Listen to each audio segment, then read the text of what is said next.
How to duplicate flat key by to M to tank. Universal key duplication. Please select flat key. Please select the tip.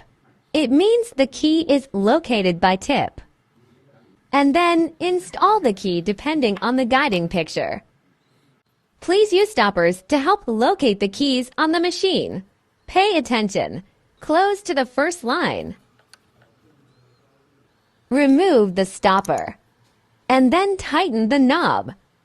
Click Confirm if installation is ready. The probe scans the whole key. The key shape will appear after scanning.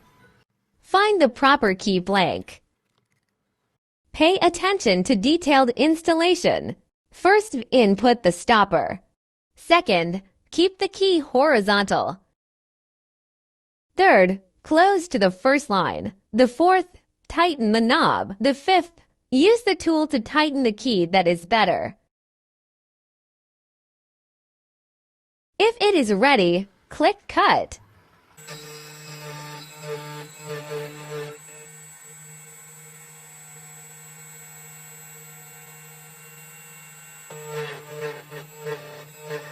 If finished cutting, please loosen the screws.